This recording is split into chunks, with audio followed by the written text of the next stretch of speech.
Hello, it's me, Mark Hughes. I do Sonic drawings for money, and you're listening to the SEGA Lounge.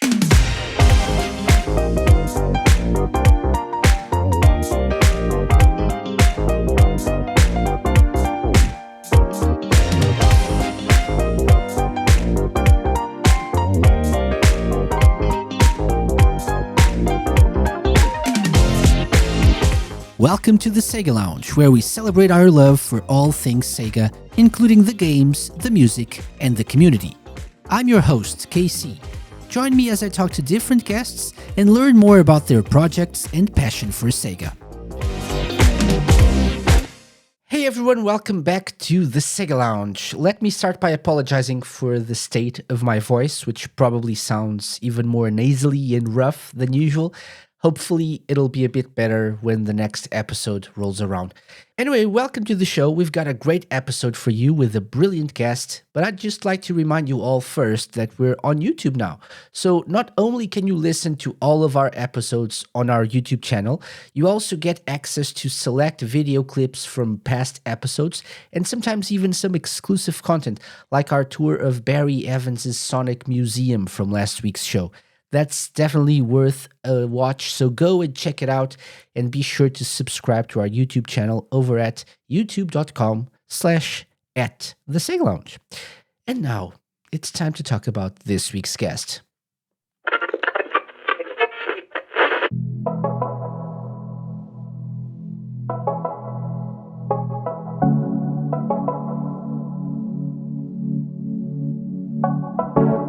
This week, I had the pleasure of chatting with Mark Hughes, animator, illustrator, and overall very talented artist.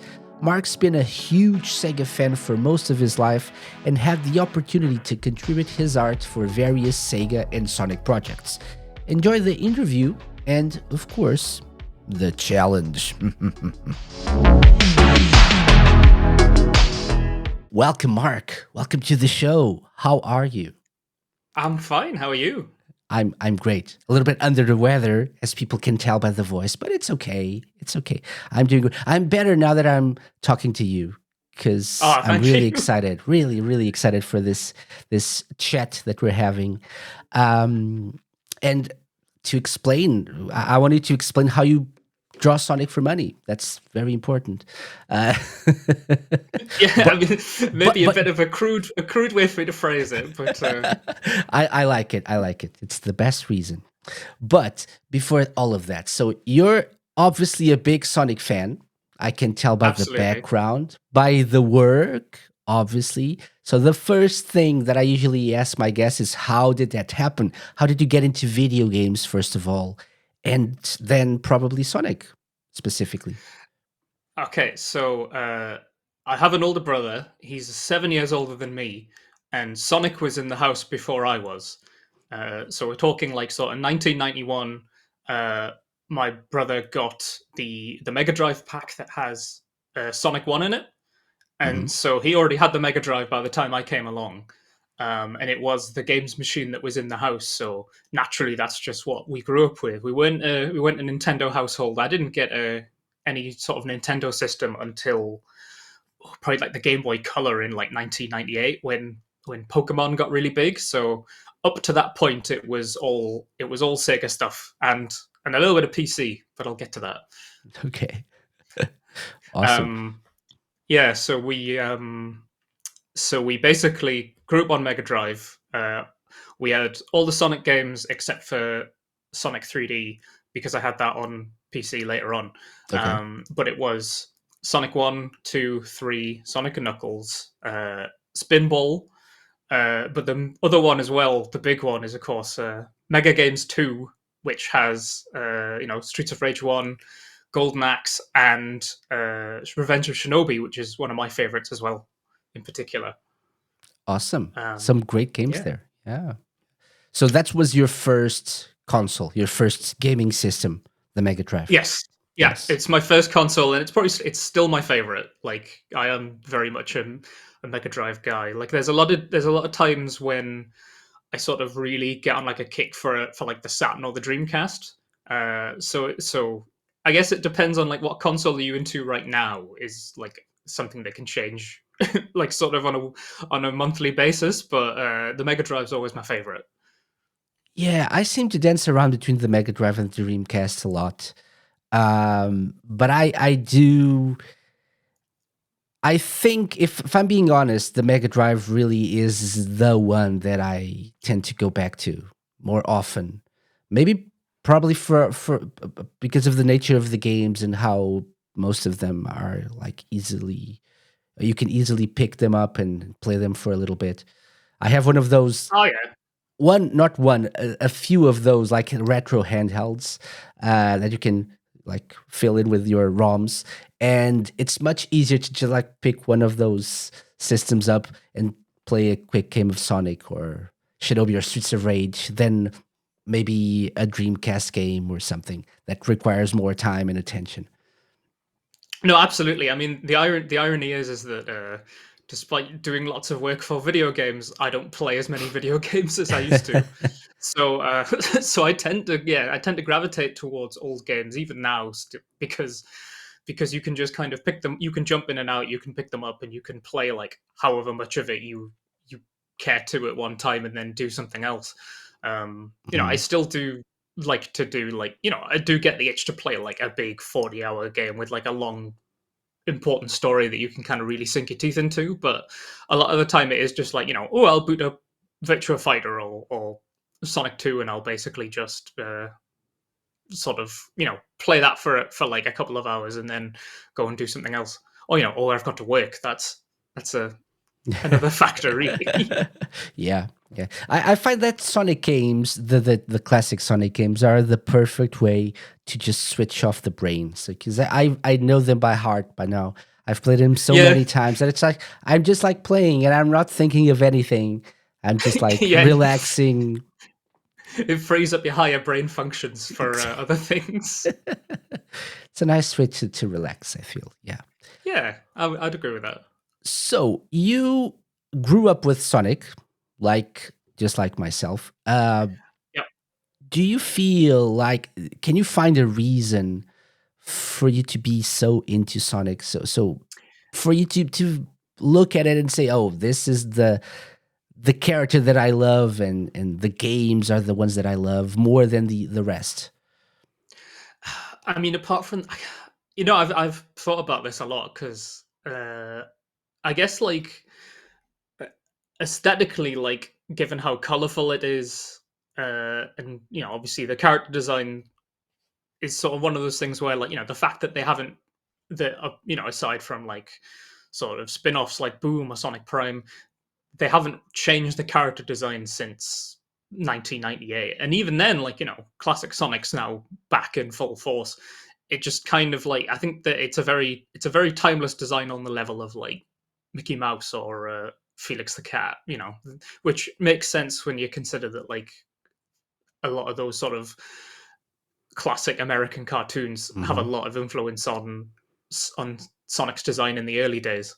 Yeah, um yeah, I guess like for me personally, it's probably mostly the I don't even say mostly, but like the aesthetics are the main thing that stands out. Is just like particularly the classic stuff just flicks a switch in my brain that just goes, oh yes, I like this. Like I've always really been into cartoons like Mickey Mouse and stuff, and I guess like Sonic kind of fits into that niche, but also I guess I almost it's gonna sound a bit weird, but I almost like the way that it's uh like Japan attempting to make something to appeal to Americans. Um, the fact that it is almost like a bit of a cultural mishmash in ways is something that kind of it's like just the like I best think of both worlds, right? exactly, yeah. And I think I don't think they've well, I mean, I don't think they necessarily intended it to work out that way, but obviously it did in such a big way that he's lent himself to like so many different interpretations. Like you've got Sonic the comic where it's all very sort of it's like basically just hand it off to the 2000 AD guys and see what happens. You've got you've got like sort of all of the very sort of British looking promo art, and of course you've got Greg Martin and the American Sonic art, and then you've also got very Japanese and cutesy stuff. So he kind of does do a very good job of like having a lot of range Hmm. while keeping the design basically intact, most like basically intact almost all the time. Yeah, you can And of recognize it's course, Sonic. It's clearly Sonic, even if the styles are a little bit different, but it's yeah, still Sonic. and like obviously he looks cool. The sort of the red and Yeah. blue, the color contrast, and the fact that he's got the mono eye and the spikes. They're all very sort of distinctive. Hmm. Hmm. That's true. Yeah, awesome. You mentioned several things related to Sonic just now in your answer. So I have to say, first of all, do you have a favorite game? Favorite Sonic game? So, so it is Sonic 3 and Knuckles, Okay. uh, but I would say that it's very closely followed by Sonic Mania now. But I'm sure we'll get to that as well. Okay. Um, yeah, Sonic 3 and Knuckles definitely. Okay. Okay. Because those are the superior ones, I would say.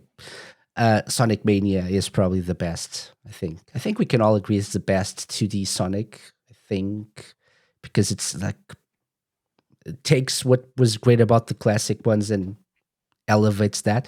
I think, but a Sonic 2 is my favorite personally because of the memories and like the when I think back to playing to the times I played Sonic 2, that's like that warms my heart. And so I think Oh no, that's still the favorite. Yeah. absolutely. Yeah. But I I recognize the others are superior. Yeah, for sure. Well, so like I said, my brother's 7 years older than me, which means that uh, he had like a lot of these games sort of already when I was very young. Um, and so like one memory that I do have is that we had two TVs in the house. We had one in his bedroom, and we had the downstairs TV in the living room. And basically they were always in use. The one in my brother's bedroom, well, that was in his bedroom, and the downstairs telly was always being used by my parents to watch something or other, like murder mysteries or like a World War II documentary. So um so I didn't get to play it as much um as I would have liked, but I was a kid, so I would have played it all day if I was given the chance. Um, but particularly, it was Saturdays. Is that my brother would go out to play football or something during the daytime, and so I would go shopping with my mum, to do the weekly shop at the supermarket, and then I would usually be bought some kind of treat. And then what she would do is she would basically, while my brother was out, she would basically just sneak me into the room, and then I'd be allowed to play on the Mega Drive for as long as he was there. And then, of course, the moment that the door opened and he came in, I would have to then scurry out. And usually that was Sonic 3. Okay. But obviously, Sonic 1 and 2 were also played quite a lot as well. Probably Sonic It's funny because it was probably Sonic 2 more than Sonic 1 when I was a kid. Hmm. But if you ask me now, I would say that Sonic 1 sits a little bit higher for me. And I don't know if it's just that like it's a game where sort of like it gets everything right kind of on the first go, and then that's like sort of lightning in a bottle. And then Sonic 2 is, I mean, let's be real, it's objectively better, Hmm. but there's just something about the way that everything came together on Sonic One that I've learned to appreciate as I've gotten older. I think maybe it's the historical context. There you go. That's the word I'm looking for. Could be. Could be. Yeah. I Yeah. think some people look back at Sonic 1 and bash it a little bit these days. I don't know why. Because I agree with you. It's like it's that lightning in the bottle moment. It gets for me. It gets everything right, and that's what I want classic Sonic to be in terms of momentum and physics. And so the other ones just build on that. That's the Absolutely, yeah. And foundation, and it's a very important game. Not it's just it's because almost of kind that, of but it's very very important. Yeah, sorry, it's almost kind of arcadey in a way. yeah. Um, and let's not say like Sonic 2 isn't absolutely brilliant, because it is. But I guess like maybe it's just the fact it's a single player experience, and it's very sort Hmm. of it's very sort of focused, because I guess like it was, a small development team, and they didn't really have any of that any of that sort of pressure yet. Maybe that's the way to Yeah, put it. yeah, probably, probably. Yeah. Were you like the little brother that had to play as Tails? Uh, did you have that I think experience, or not even that? I think I did a bit. But I mean, the thing is that when my brother would have friends come over, they would usually play, and I would watch, and I would be quite happy to, because of course, you're hanging with the big lads, and you're getting to be a part of things, and like I said, it's sort of having access to the TV in any capacity to even watch Sonic was a big deal. I mean, we had Sonic the comic, of course. That's the Hmm. other big thing, is that, of course, being a kid who didn't always have access to the TV, but you'd usually get bought a comic from the newsagents every 2 weeks. I would just go and read those until, like, I'd read them so much that they felt a bit. Awesome. How big of an influence was that for you as well? Because obviously, and so giving some context to this, Sonic is a big part of it, but as like you're a professional illustrator, animator. So how big was Sonic and Sonic the comic and things like that into building who you are today? I mean, if I'm being quite honest, I'd say it's probably like the majority part of it is Sonic and like Mickey Mouse, because so I guess, like, yeah, so like my favorite aesthetic for Sonic is hands down like sort of the old Japanese airbrush artwork.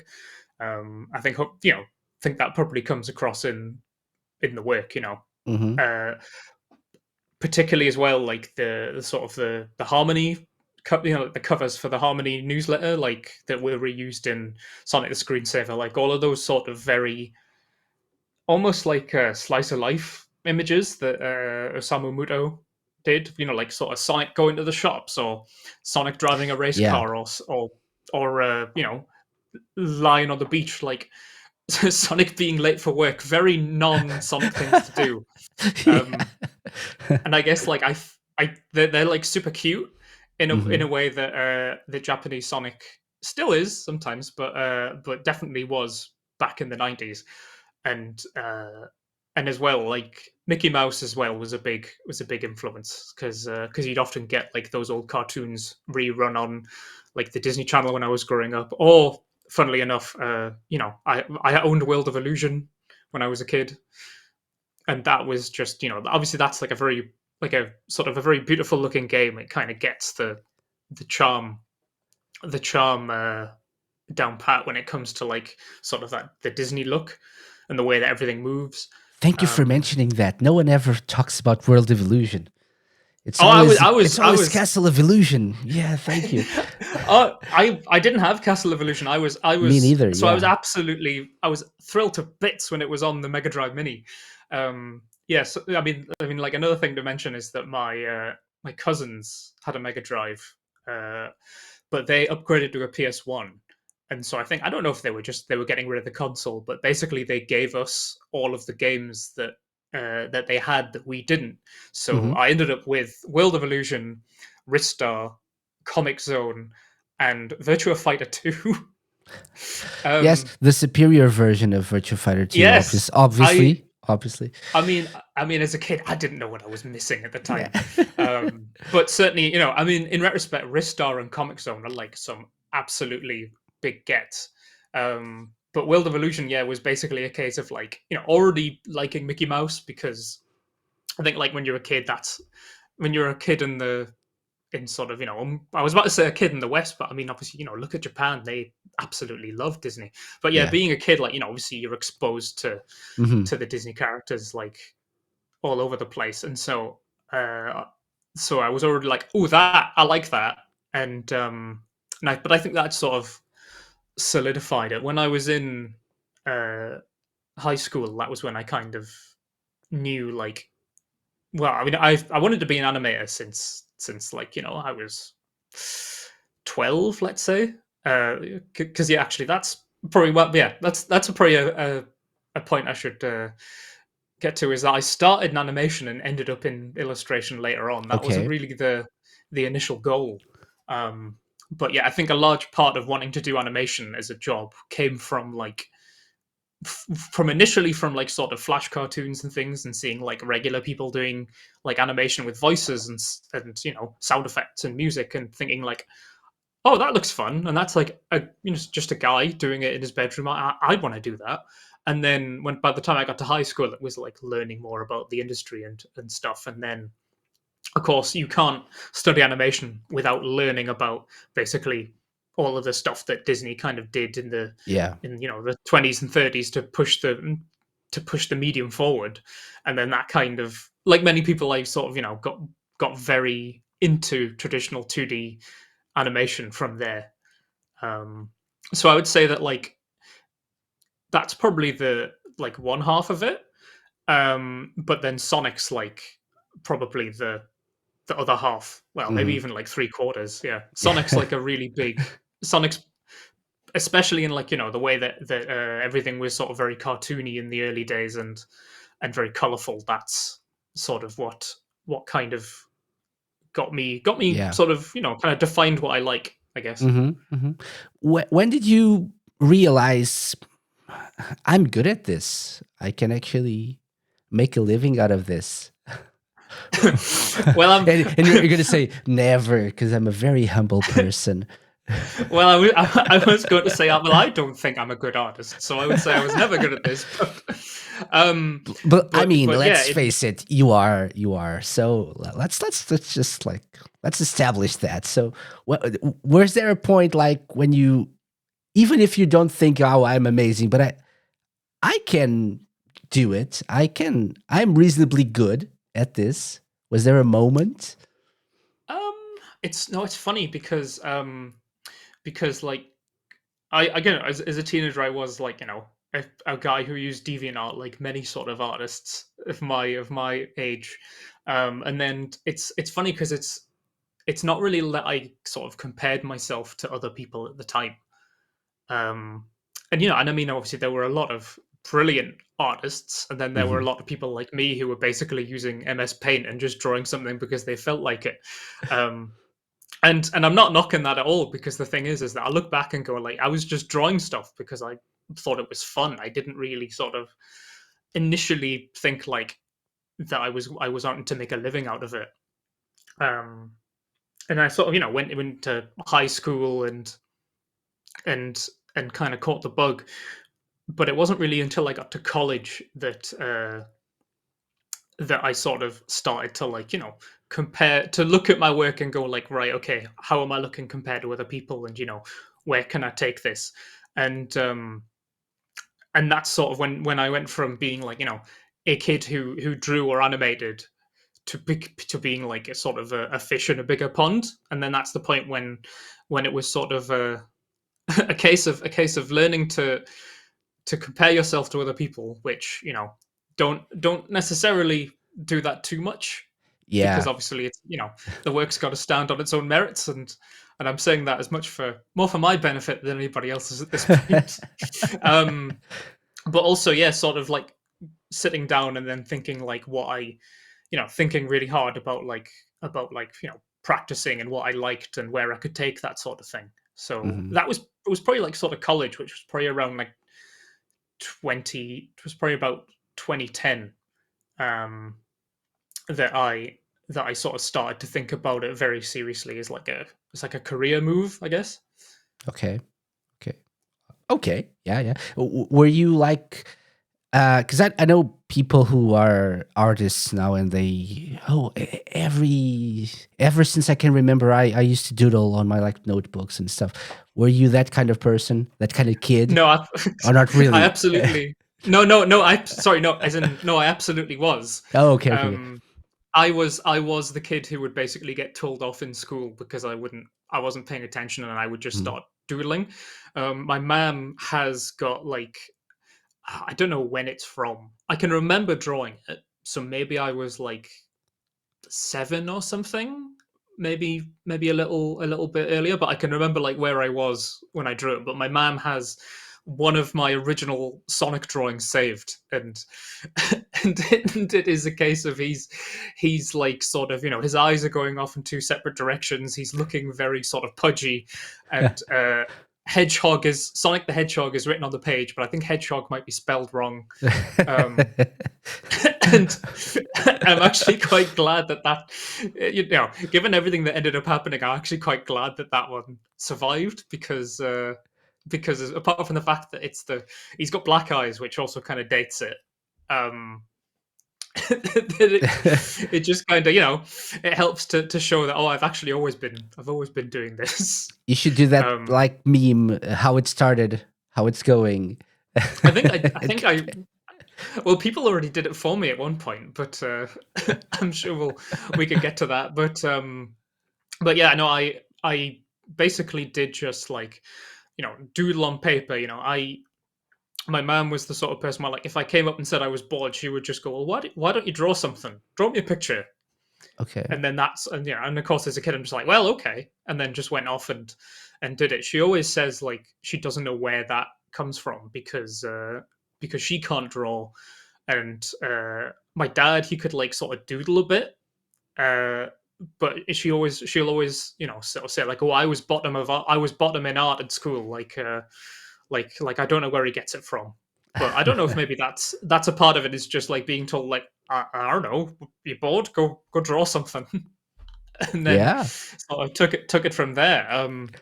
Like like I said, a lot of watching Flash movies, sort of Newgrounds Mm-hmm. and Mm-hmm. things is a thing everybody did. Yeah. Yeah. Awesome. And that kind of led me to like drawing things on the computer beyond like sort of MS Paint when I got like Flash, and I would just draw the pictures in Flash, and Flash turned into Photoshop.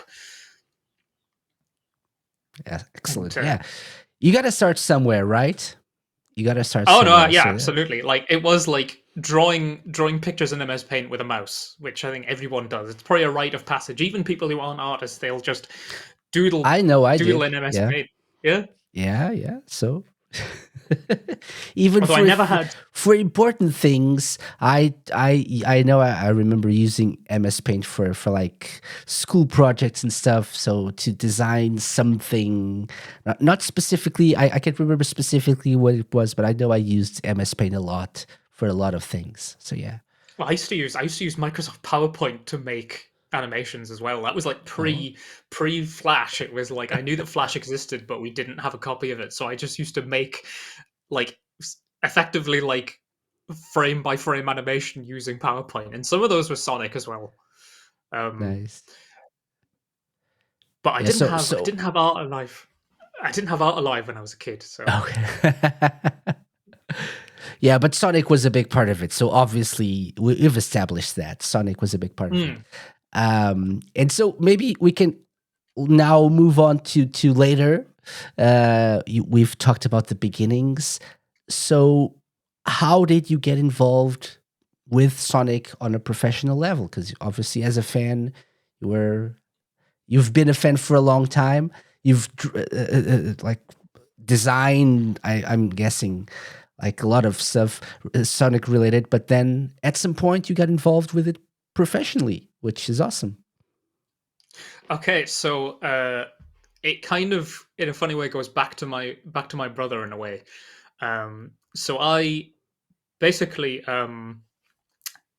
he had a guy that he went to school with called Adam Tuff, who Mm, you might know as he was the editor in chief of the Sonic Stadium and like a co-organizer of Summer Sonic, yeah, and T-Bird. yeah, exactly, yeah, Yeah. and it is perhaps in the ultimate case of who you know.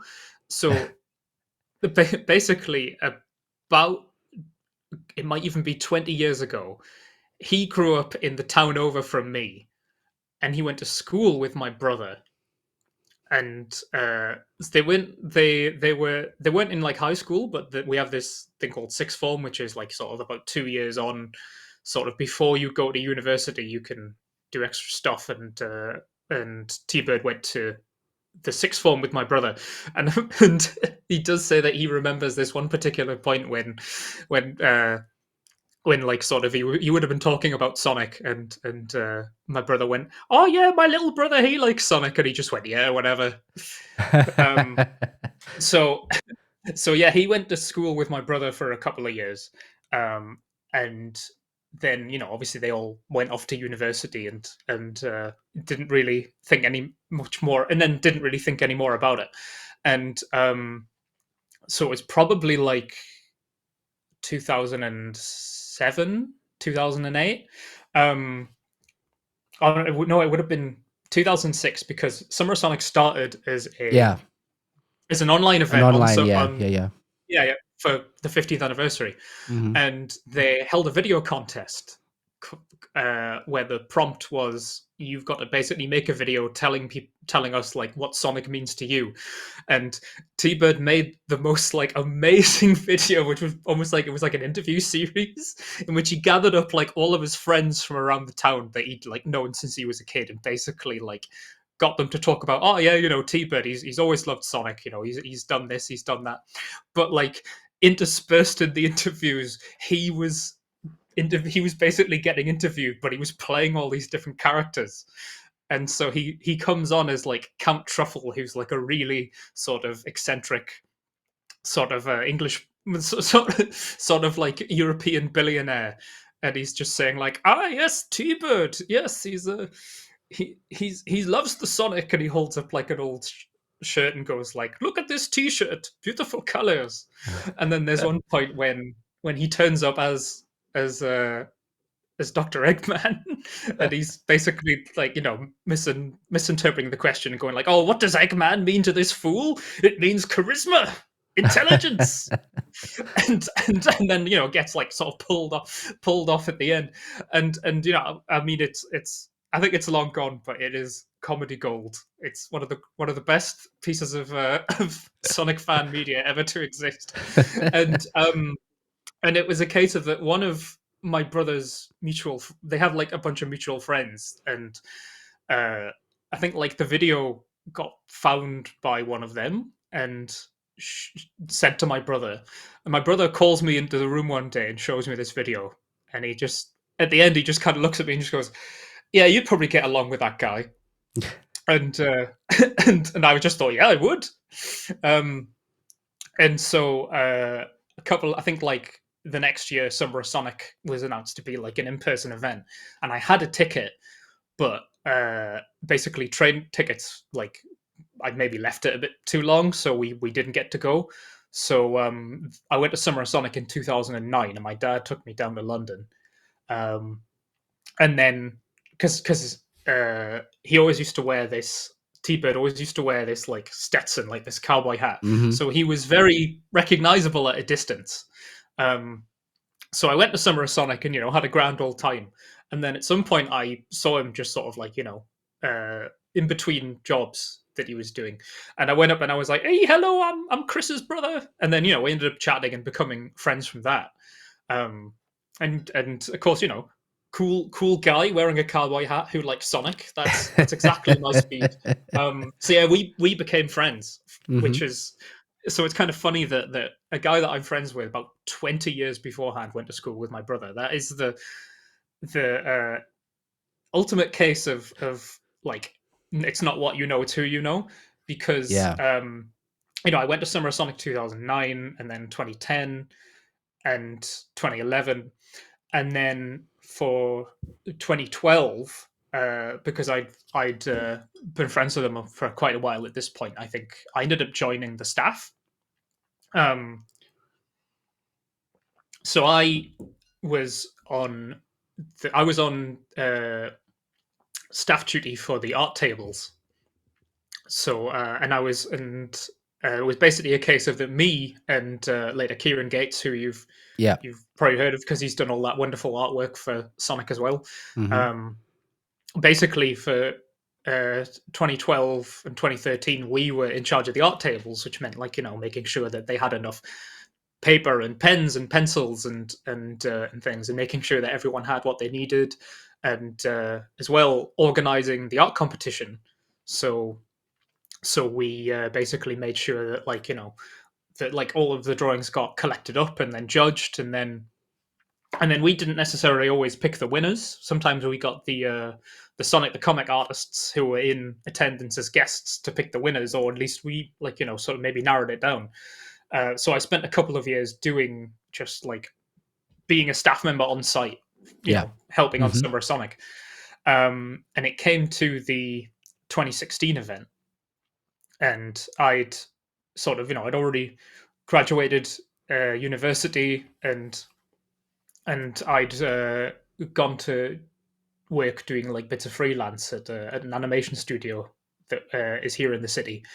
And basically, T Bird said, "Would you do you want to?" Because he knew that I was just doing like Sonic for fun, and it was the 25th anniversary was coming up, and I was doing a lot of these sort of like pictures, just recreating the old airbrush style that the Japanese artwork used. And he says, "Would you be able to do one of those for Summer of Sonic, and we could use it on the banners and stuff?" And I of course went, "Oh, absolutely, yeah, yeah." And then started to draw this Sonic, and I drew two of them, so they were on the banners and they were on like the front of the brochure and things, and just used in like the general branding. The branding was all like sort of themed around the Japanese Sonic One cover, because it was the 25th anniversary.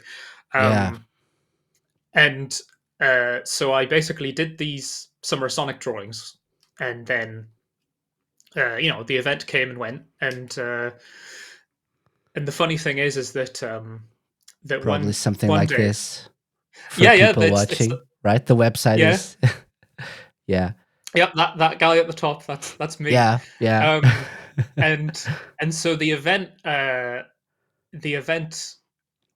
came and went, but because Summer Sonic was like had official Sega backing, um, it basically meant that even though they didn't really sort of provide any feedback in the way that they would on my professional work, Sonic Team had to at least like Hmm. give it the thumbs up. So it was at least put under Sega's nose, and they took a look at it and just sort of said, like, yeah, this checks out. He's got two arms. He's blue. Um, so I so yeah, I drew these Sonics, and then the event came and went, and then one day, it was because my brother now lives abroad, and he Hmm. was basically like he was over here with his wife and kid, just like visiting, and we were playing Sonic.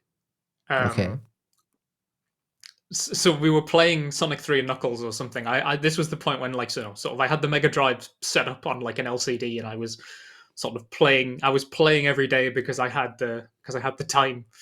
Um, and I had like three or four missed calls and messages from Adam, and I was like, "Oh, what's this?" And he says, like, Mark, I need you to get in touch." And I'm like, "What? Oh." And then Did someone die? well, well, what had happened was is that basically they had at least like he had an email from Aaron Weber, who he'd been in contact with for Summer of Hmm. Sonic, basically saying, "Do you know who did this? Do you know who did this Sonic artwork? Because we'd like to at least like get in touch with them."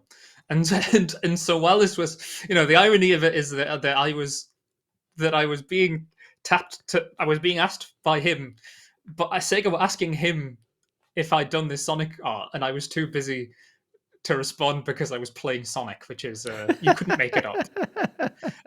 Yeah. Um, yeah, and so I Can you come basically. over? We need to talk to you about work. Oh no, sorry, I'm too busy playing Sonic.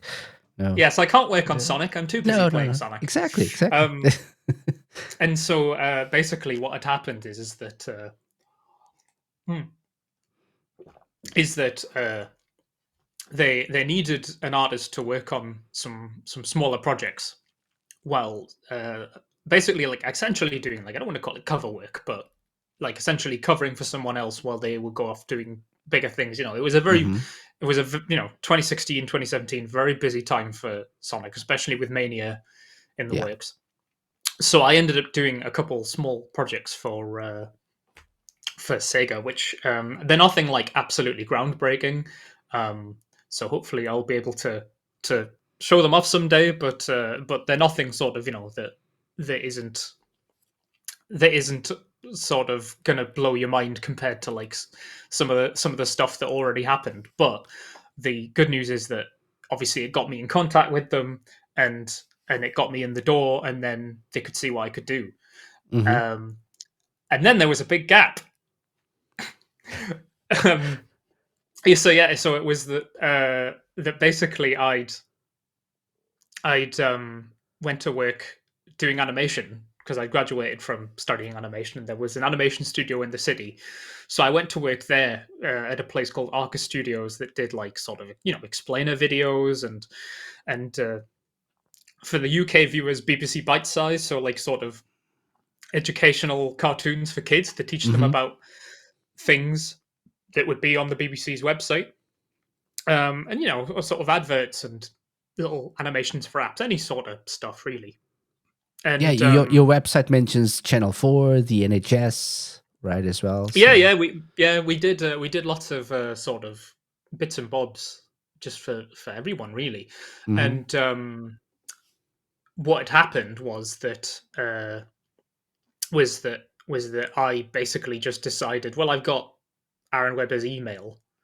I'm gonna I'll get back in touch and see if there's anything going on, because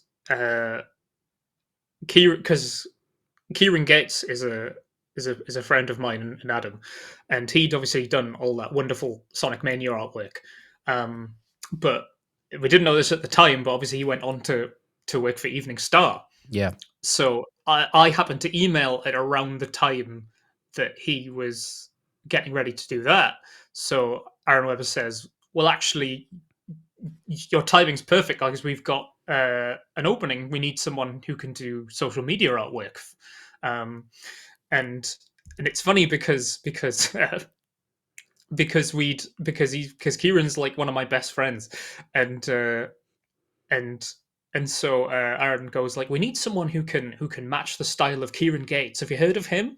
And I'm just like, no, no, I haven't. No, no, I was like, yes, I can do that, and that's why it's funny is that so many people kind of get a lot of our work confused, and that's partly by design. Yeah. Is that basically, obviously, Sega's got brand styles, and the whole point of my sort of work has been that you don't notice it's me. The idea, Uh-huh. the ideal thing is that you can look at it and just go, well, that's Sonic, Yeah. that's Sega artwork. Um, and so yeah, we basically wanted it to look like that a handover hadn't happened. Um, Although, of course, by this point as well, outside artists, were getting full credit. So, like, you could already see it was that there was a changeover. But in terms of like the aesthetics, like, lots of people still will sometimes think that some people will credit me for Kieran's artwork and vice versa. So we've kind of ended up conflated together, which is fine by me because he's an absolutely lovely guy. And of course, being lumped in with one of your best friends, that's not a bad Hmm. thing. Yeah. So yes, so that was 2019, and then a couple of months later, I got emailed again, basically saying, "Hi, now we're approaching like the winter period, and there's going to be lots of things. Would you be interested in doing the social media artwork?" So I said absolutely, and that's when I ended up doing the Halloween, the Christmas, and the Thanksgiving pictures for the Sonic Twitter that year. Um, Although I didn't know it at the time that I might have been. Yeah, that's the one. Uh, it's funny because I didn't know that Sonic Roboblast 2 had a level called Castle Eggman or Castle Robotnik.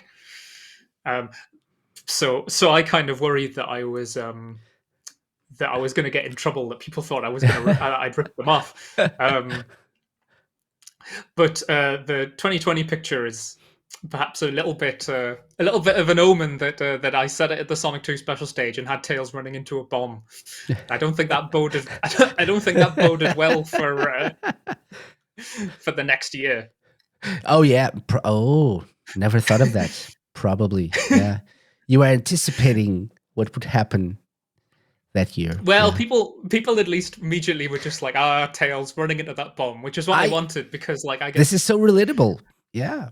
yeah, is the one of my favorite things has been putting lots of Easter eggs and little bits in the pictures.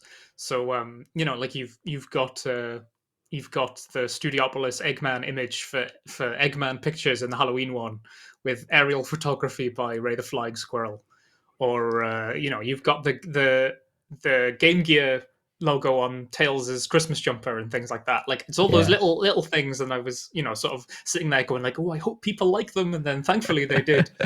Um, so yeah, that's sort of how I got.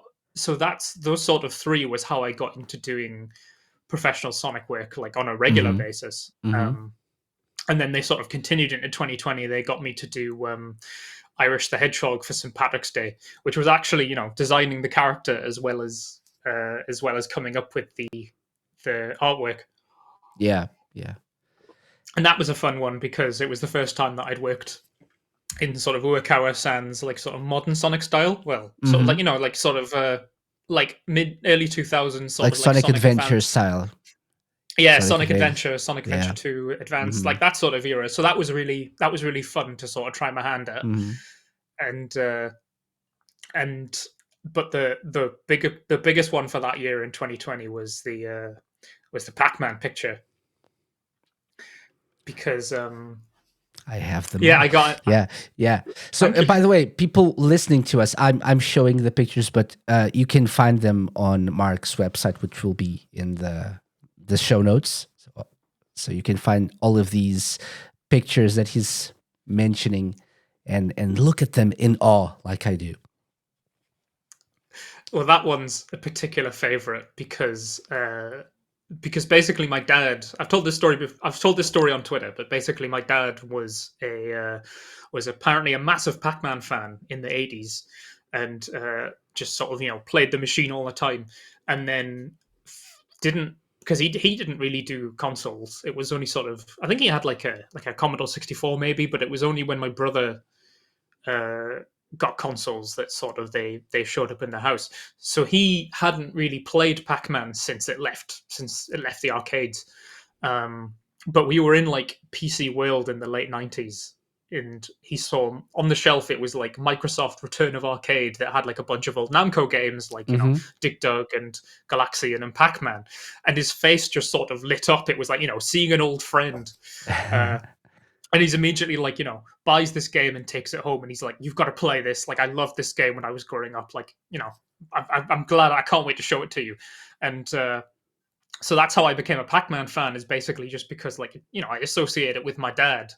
um and so it kind of means a lot to me because he's no longer here, but Pac-Man still is. And of course, I mean, if we're talking character designs as well, he's a ball with legs, but he's just Yeah, just so recognizable. iconic. Yeah, for Yeah. sure, for sure. So when Katie emailed asking like, would you want to do a Pac-Man picture, like my eyes sort of popped out of my head. Yeah, Getting to work on that one, that was a favorite. Um, amazing, amazing. Yeah. and and and and so I there's a lot sorry. here for people to there's, since we're talking about Pac-Man, there's a 42nd anniversary one as well, which I Yeah, that really was like, right? yeah, that was 2022, and that was a fun Yeah. one just because like I got to, I think they just gave me free reign in terms of what I wanted to do on all the social media pieces, and so I was like, I want to draw the tornado because I'd never drawn it before. Okay. uh and my absolute favorite thing is just how much people seem to love like Pac-Man getting Sonic shoes. That like when the second Yeah. picture came out, everyone was like, he's got the shoes on. Again, yes. Awesome, awesome. Okay, Mm. that's great. That's great.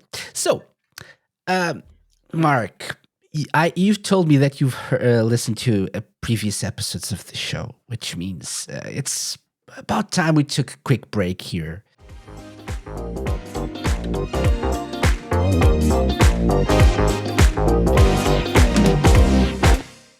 We'll keep talking about your art, your work, and things you've done, but it's time for something different.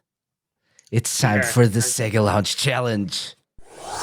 Now that you know our guests, it's time to put them to the test. It's the moment we've waited for and the moment they dread. Welcome to your doom. I mean, welcome to the SEGA Lounge Challenge.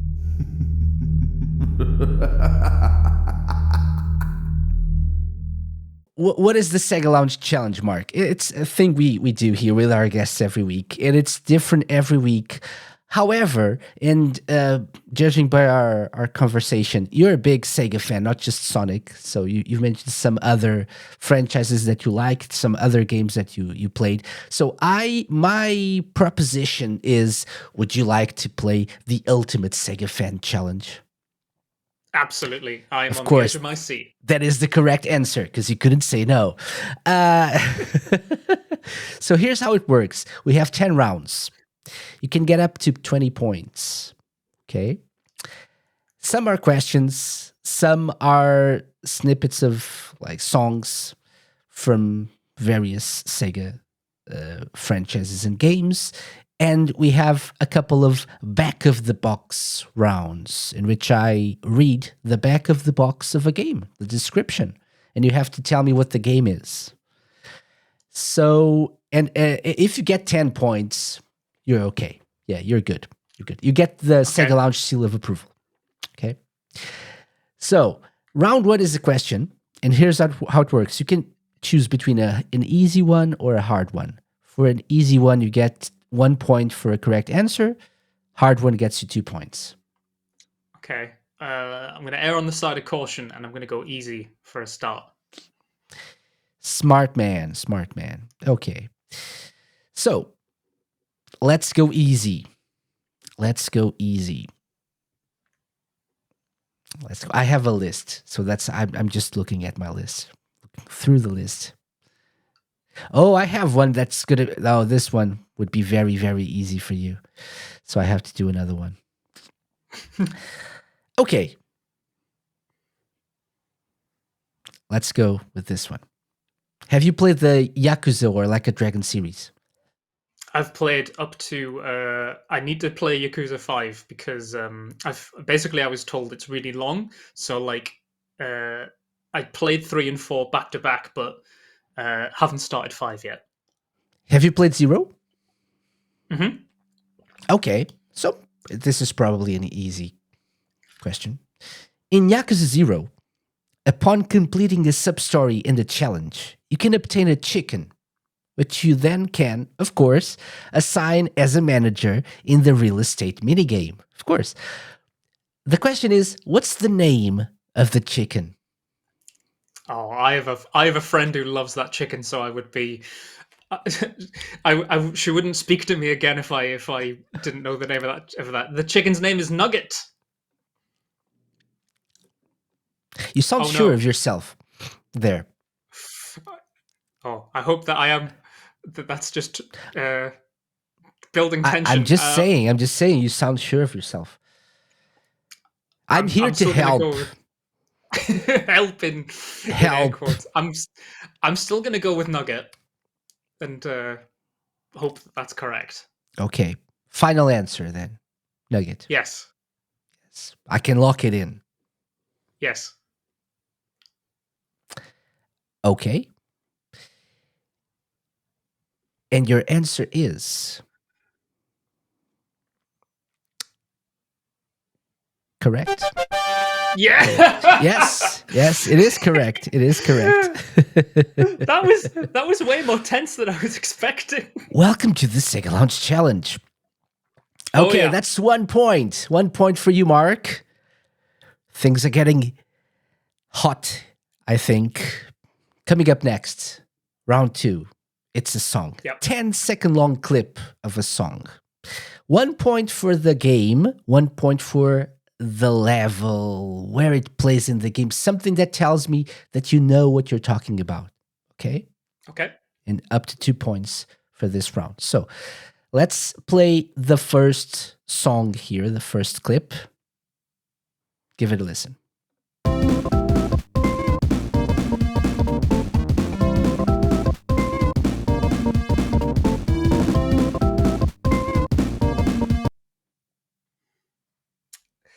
I mean, given especially given what I've worked on, I think it would be silly if I didn't know that was Carnival Night Zone, but it's the version that's on uh, Sonic Origins when you play Sonic and Three and Knuckles, and it's Carnival Night Zone Act One. Very specific. You're like Act 1, Sonic Origins. Yeah. Well, you said I got to know what I'm talking about, so I'll. Yeah. You gotta know. I don't know. Do you? So, is it Sonic Origins? Yes. It is. It is. Yes. Is it Carnival Night Zone Act 1 for an extra point? Could be Act 2. Could be a whole different zone. It is, yes. Good job. Yay! 2 points. Well done. Very good. Thank you. Oh, you're I had to know. crushing this. You're crushing this. Yeah, like 75% of the challenge is just like dealing with me, clearly. So round 3, Mark. Another question. Easy or hard? I'm gonna go hard this time. Just 'cause we've warmed up. Let's see let's see how this goes. Okay, hard questions. Let's pull up the list of hard questions here. Okay. Did you listen to last week's show? I did Please say not, no. But Good. I did not. Because I think I need to ask you this question. But last week, I asked this last week as well, but I want to see if you can get this. Are you familiar with the game called Soleil or Crusader I of am. Senti in the US? Okay. Have you played it? I own a copy of it. Yeah. Okay. Did you know that Sonic is in the game? I certainly did. Okay. So the question is, in Soleil, or Crusader of Senti, you can find Sonic the Hedgehog at the beach. If you talk to him, he says, "I'm a gallant hedgehog. Don't mess, or you'll get blank." Burned. Why? Why? Why Burned? is that? You were very quick in answering this. It's burned. Why? I mean, So- I might be misremembering it. As I remember, it was tisk tisk. I'm a gallant hedgehog. And then in my mind, I was like, touch and you'll get burned. But you've just read the quote, so Don't mess, now hoping it's or you'll get, so maybe burned, maybe. I don't know. yeah. So Yeah. I'm gonna say, don't mess or you'll get burned. Interesting choice of words. Is it the correct answer, though? It is. Yes. Yes! Wow. 2 weeks Love in a that. row that we get this. Love that cameo. Yeah. I love the game, by the way. Really underrated Mega Drive game, I think. Published by Atlas, if I'm not mistaken. At least the European version was. And there's like a part in the game. I actually played it on stream during the pandemic. And there's a part in the game where you can find I think it's in the desert or something. You can find the like pillars displayed in a way saying Atlas, which is nice. Mm.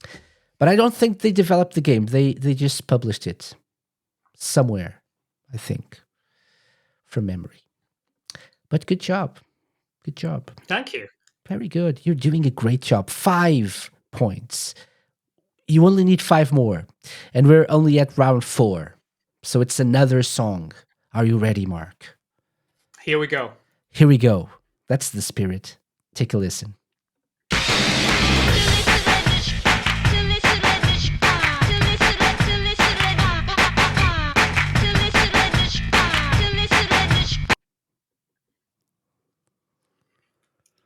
And that's it. Interesting. Okay. So this one I couldn't tell you the name or the place, but I'm just going entirely off the style and the fact that I've never heard it. I'm gonna guess that it's from Jet Set Radio Future. That's my answer because I've played a lot of the original Jet Set Radio and I've heard the soundtrack, and I'm mentally preparing myself to turn in my drawing tablet and Sega license if I get this one wrong.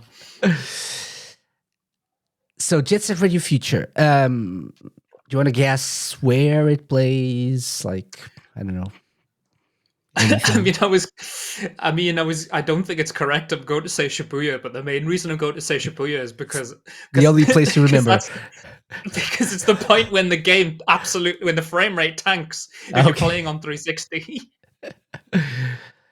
Okay, so Shibuya from Jet Set Radio Future.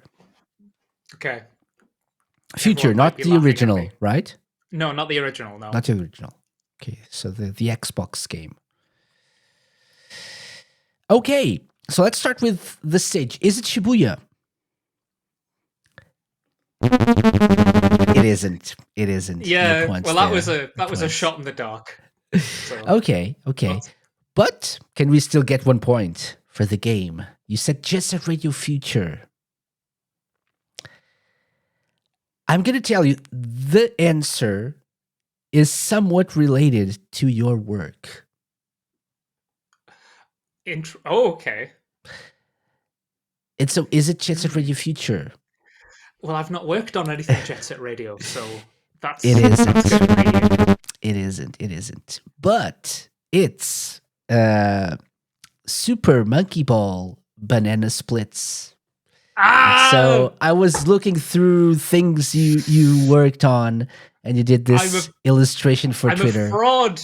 Oh no. Not the best known of the Monkey Ball games. No, it's the yeah, title I'm sure theme. Title theme.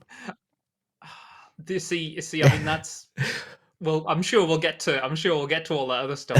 But, I would have guessed Jet Set Radio as well. I'll be honest. I wasn't familiar with the song either, but I can see where you got the Jet Set Radio from. Yeah. yeah. I sure. mean, it's a very good song. I'm gonna have to go back and I'm gonna have to boot up the old PS Vita and blow the dust off it, and then give it a listen.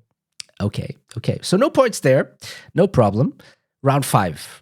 Round 5 is Sure. the first back of the box. What I'm going to do is I'm going to read you the description of the back of the box of a game, of a Sega game. Obviously, some parts are redacted, but you'll have to tell me what the game is. Okay, ready? This is pure poetry, usually. The evil king of despair holds the constellation of Valgi under a reign of terror, spreading misery and darkness. But from the depths of space comes Redacted, a Redacted destined for greatness. Only his special powers and elastic limbs can restore happiness across all 7 levels. I should have redacted some more, but okay.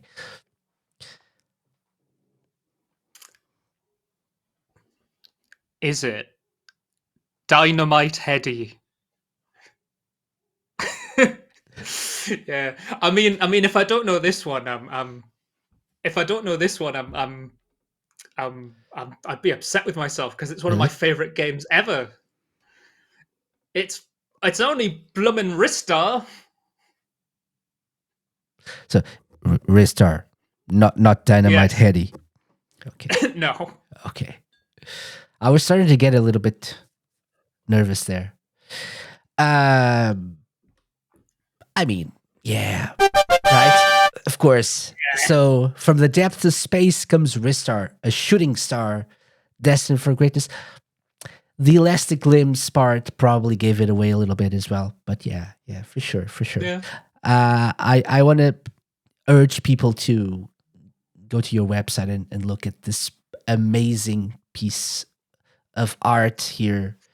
featuring Ristar. This is amazing. I'm a really big Ristar fan as well, so this really I mean, warms my heart.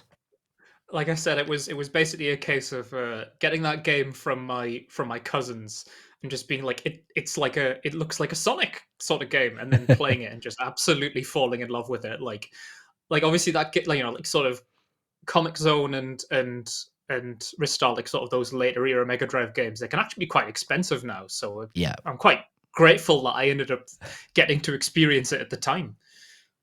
Yeah. This is amazingly beautiful, I have to say. Good job. Good job. Thank you. It's one of my favorites because I got a lot of good memories. I'm sure we'll get to that. Yeah. Excellent. And good job getting 2 points as well. So that's 7 so far. Awesome. Let's move on with another song. Round 6. Yeah? Sure. Shall we? Okay. Song number 3. Take a listen.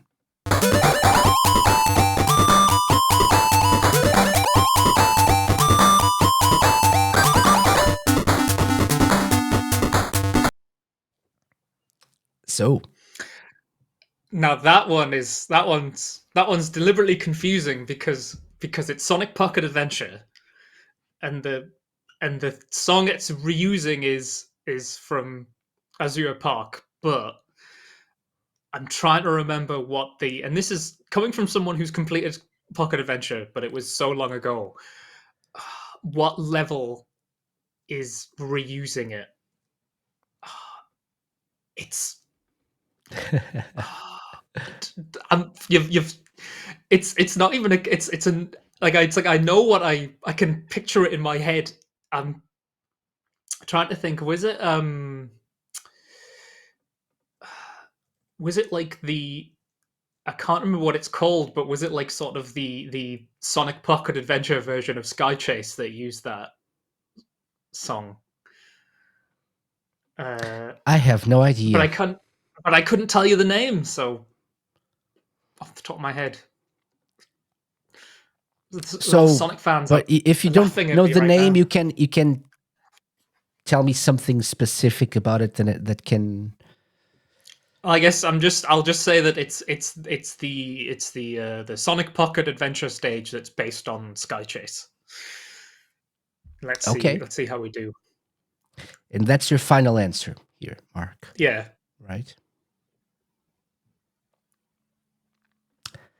Okay. Let's start with the game. Is it Sonic the Hedgehog Pocket Adventure? Unfortunately, no, it is. Yes. Oh, you cheeky one. Is it the equivalent, the Pocket Adventure equivalent of Sky Chase? The stage, the zone is called, surprisingly, Sky Chase Zone. No. Whoa, wrong sound effect. Yes. It is correct. Yes. Well, Good job. I confuse myself. I even confuse myself and try to get in my own head. The one stage of Pocket Adventure that they didn't rename. Exactly. Yeah. So they all have very original names, but that's about where the originality comes to an end. It's the names, because everything else is basically reused. It's a great game, though. Yeah. I have to say. No, it's fantastic. Fantastic game. I had a lot of fun with it. For sure. Well done. 2 points. So that means 9, I think. 1, 3, 5, 7, 9 points. That's amazing. Okay, we're going to get a new high score here. So, round 7 is another question. Easy or hard? I'm going to go hard. Okay. Ooh, brave man. Okay. So, let's go with... Okay. Not sure if this is hard, but we'll see. In 2008 in Japan and 2009 in the West, Yuji Naka's studio Probe released a game that required the player to tap a flat surface with their hands to play. A Wii game, it utilized the Wiimote's accelerometer to pick up the vibrations of the player's taps. What is the title of the game? It is Let's Tap, the future tapping game. I actually did say tap a lot. Require the player to tap.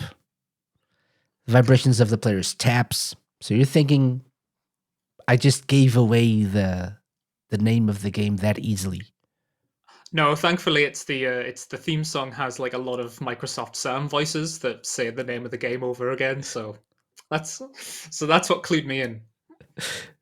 Let's tap. Future tapping game. Oh yeah. Yes, of course. Good job. Well done. Thank you, Microsoft Sam. Very good. Great song. Great soundtrack, actually. Great soundtrack and great game.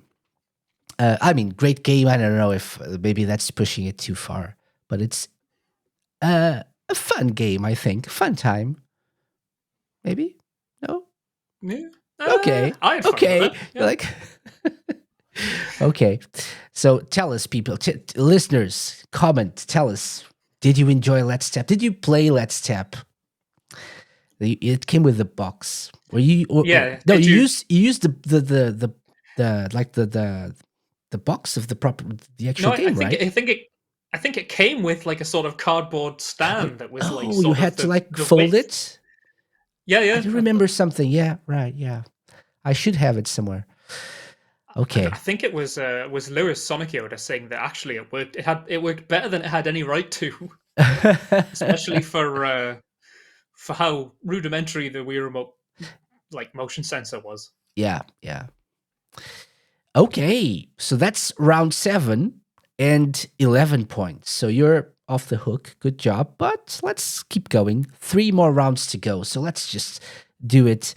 4. 1, 2, no, 3, 3, 8, 9, and 10. So 8 is the final song. Ready? Yep. Let's take a listen.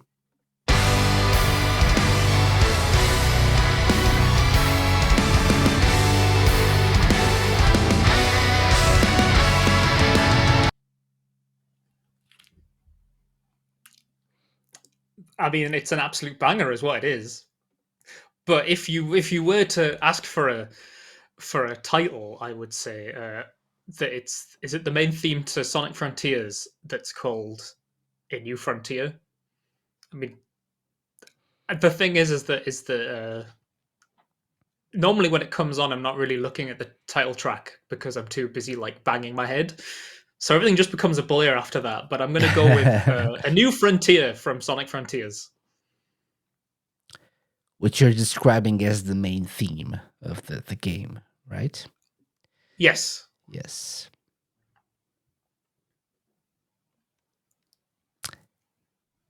It is Sonic Frontiers. 1 point. What to do? Okay, so it is the main theme, I think, yes. Even in the title screen, there's a variation of this that plays, right? So I'll give you the point, but it's called I'm Here. Still This pretty good. was the instrumental version, so maybe like no lyrics, so no vocals. But I'm pretty sure there's a point when he starts talking about New Frontiers and his voice gets yeah, massively high.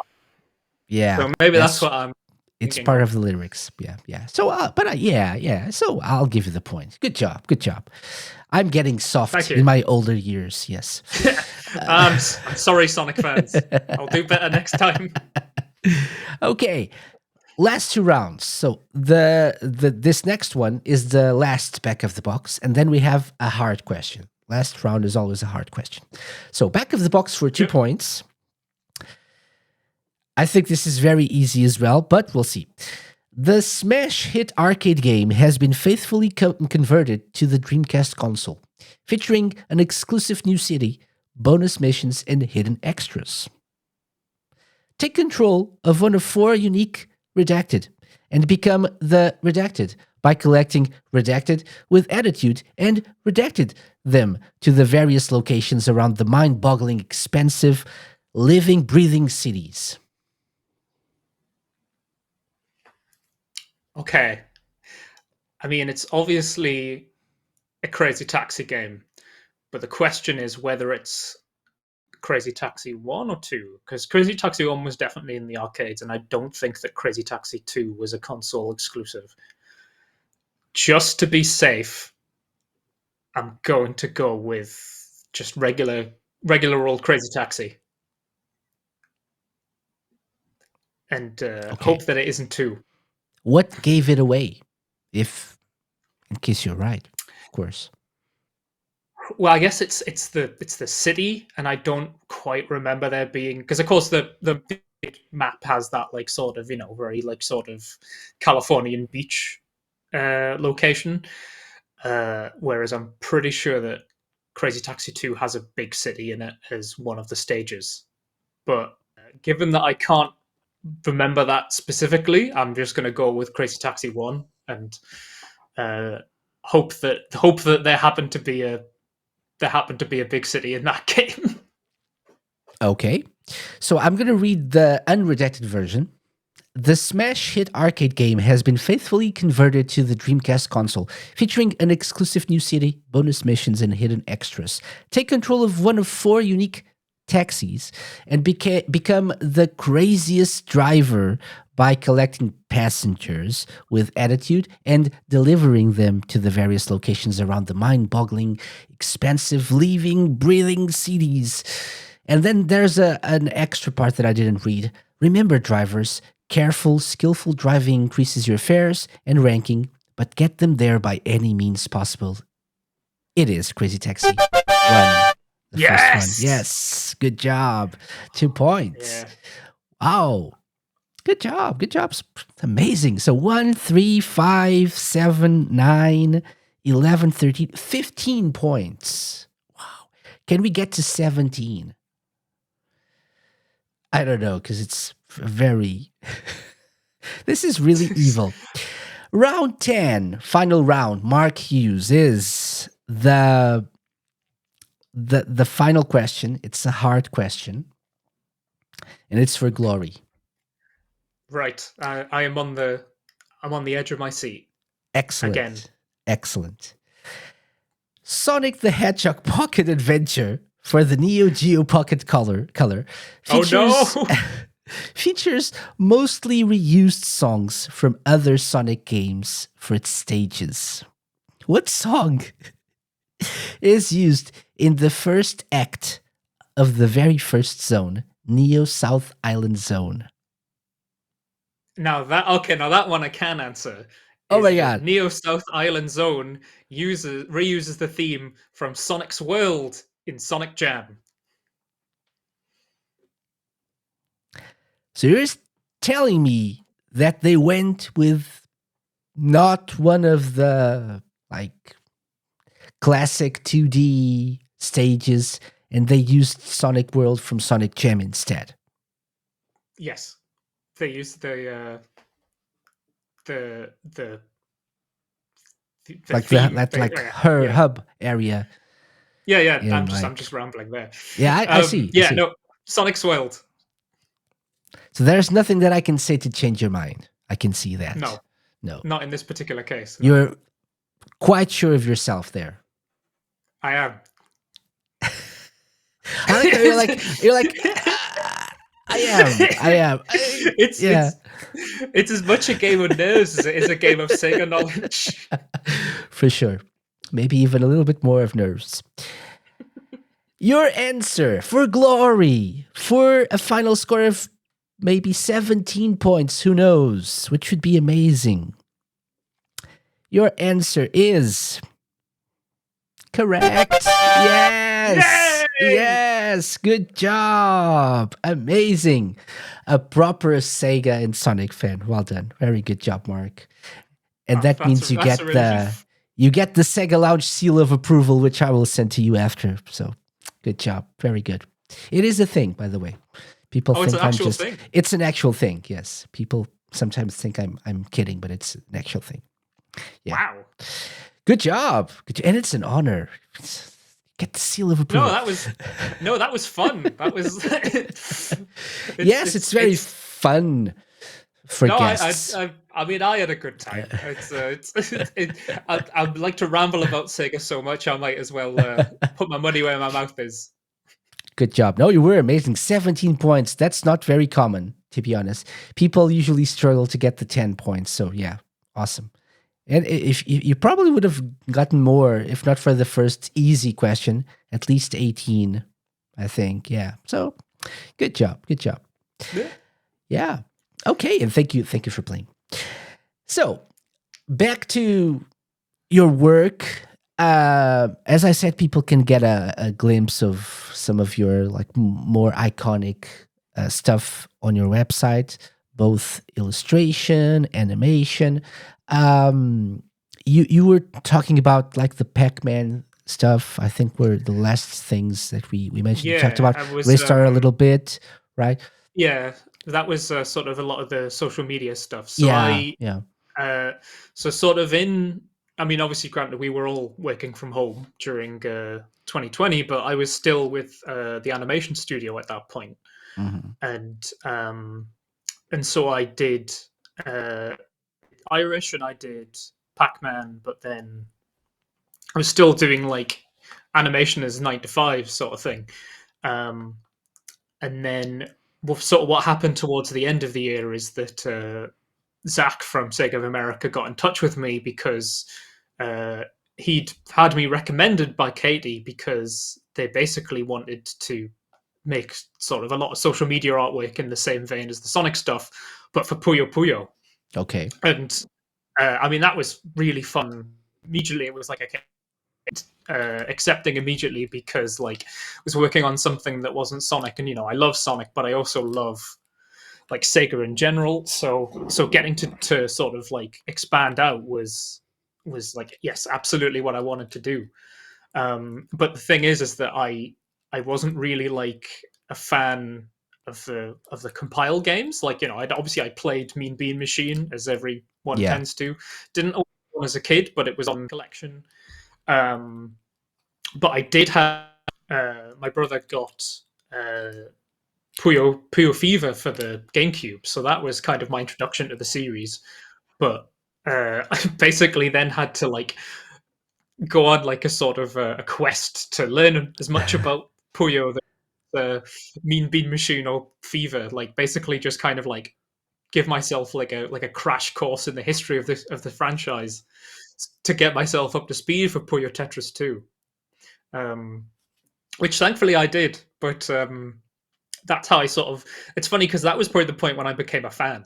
Was like just sort of having to like do an absolute deep dive on every game in the series that I could manage to sort of get to the present. And the thing as well is that like the sort of the art direction that Puyo's had since Fever's like very much up my street because Yeah. again maybe a bit of it is because it's very sort of I don't want to say necessarily Sonic-esque, but it's very stylized and like you can sort of see a lot of similarities between the character designs in Fever and sort of Uekawa-san's work on Sonic, like very sort of Mhm. bold lines, pointed corners, very sort of stylized and exaggerated, and that sort of thing is just again, it's like it flicks a switch in my brain.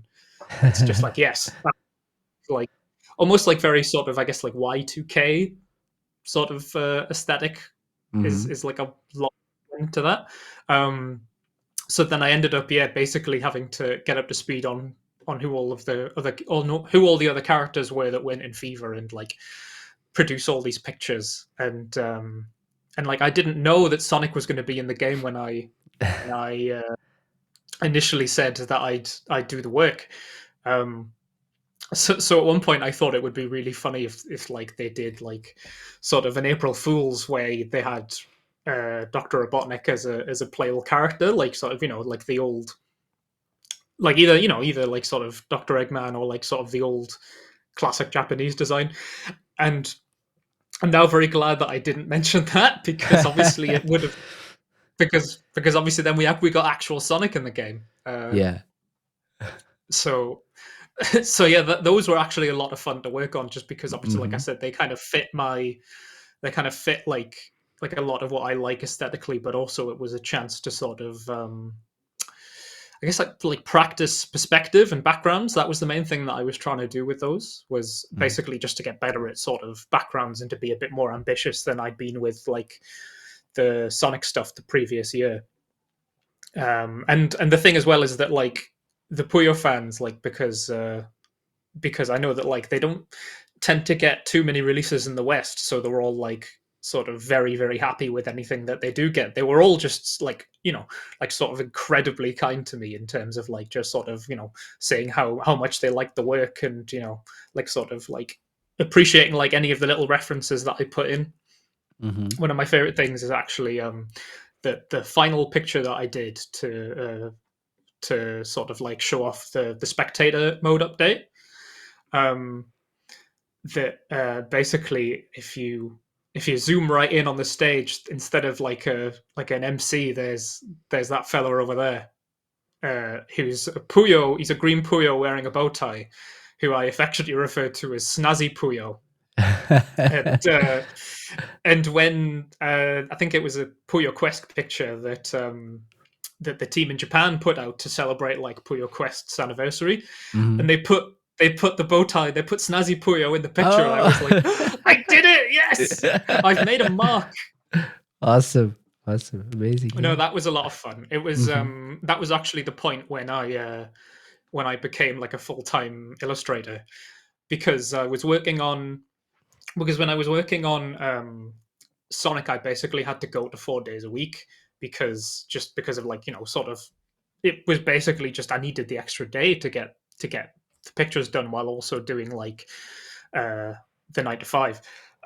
But with Puyo, it was a case of like the pictures were getting so big and like sort of the demands of like doing two jobs became so much that I did have to decide to go freelance full time, which I ended up doing the next year. But I still maintained like a nice relationship with the animation studio, so I'd still come in and do stuff. But like there was at this point there was enough Sega work that it was like, okay, I can hopefully do this, make a lot more of a run at it.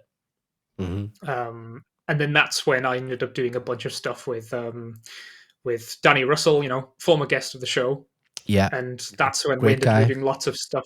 Yeah, lots of stuff for Sega Forever Yeah. and the Ristar picture. The restart picture is amazing. So never enough. Okay, I can't get enough of this. So let's look at it again. This was for the Oh Sega yeah, Forever Twitter, right? yeah. It was that Danny, like the great guy that he is, he was going around and basically commissioning fans to do wallpapers that they could put out like every month. They did like Vector Man, and I think they did Billy Hatcher and stuff. And he asked me, "Well, Hmm. what game do you want to do? Like, what's your favorite non-Sonic game?" And I had to sort of sit there and think about it to see like sort of like what would be the thing that I would choose if I could do anything. And Ristar was very sort of very much at the top of the list. Um, and so he was like, yeah, absolutely. And then the lovely thing about that picture is, hopefully this isn't getting too inside baseball, but it's a lovely memory for me. So hopefully it isn't something that I'll get a slap on the wrist for. Is that obviously within Sega you send your work in and then they have to sort of offer you feedback. Sometimes they'll draw over it, or sometimes they'll say like, can you do this, can you do that? And because Sega's such a massive company, you've got lots of people who sort of like the permissions and the rights, not necessarily the rights, but sort of the the protocol for using a character is that you go to the team that's responsible for it and you ask them for permission, and then they'll say yay or nay. But with Ristar, it's a case of that because it's a legacy property that like hasn't had a game in almost 30 years.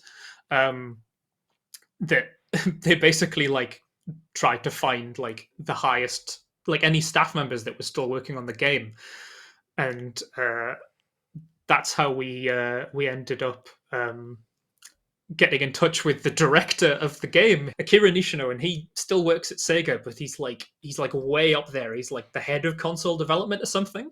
So it was a case of they were trying to find anyone to do approvals on Ristar, and they just happened to find the director of the game was still there. So they went to him and said like, do you want to like offer notes on this picture? And he was like, wait, someone's doing a Ristar thing, and took a look at like all of the thumbnails that we had.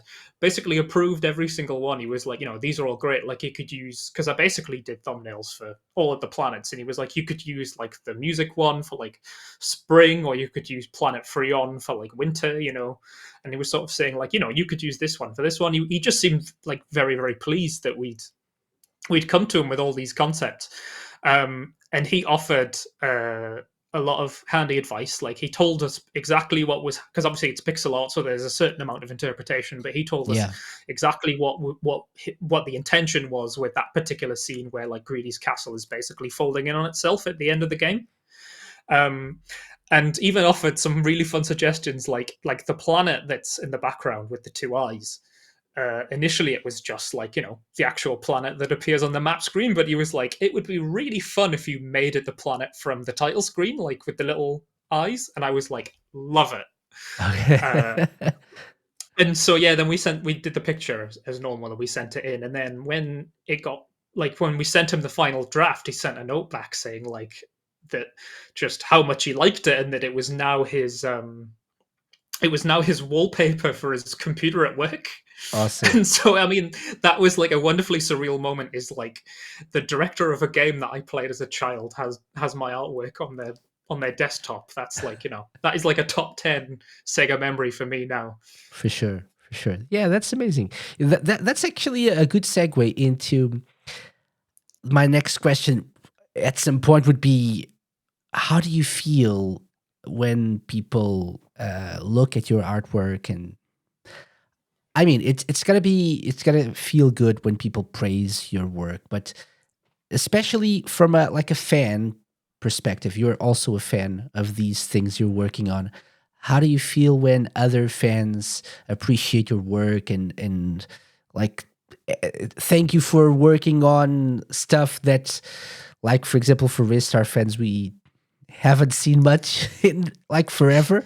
So it's very much appreciated that there are people still working on things like this. How do you feel when people approach you, when people give you feedback like that? I mean, to be quite honest, it absolutely makes my day. Like, Sega's got such like a sort of varied history, that there's like tons of things for people to like that maybe don't get as much press, because like there's only so much that I'm sure there's only so much that Sega can do in a year. So things like Ristar, uh, I mean, like, like, if they make new stuff, if they acknowledge like something like Mhm. Billy Hatcher or Ristar or or my very obscure pick, Scud Race. If there's any sort of like official acknowledgement of like something that you like, but that maybe isn't really seen so much anymore, like, obviously, it gives me like a dopamine rush. Like, it just makes me feel like absolutely joyful.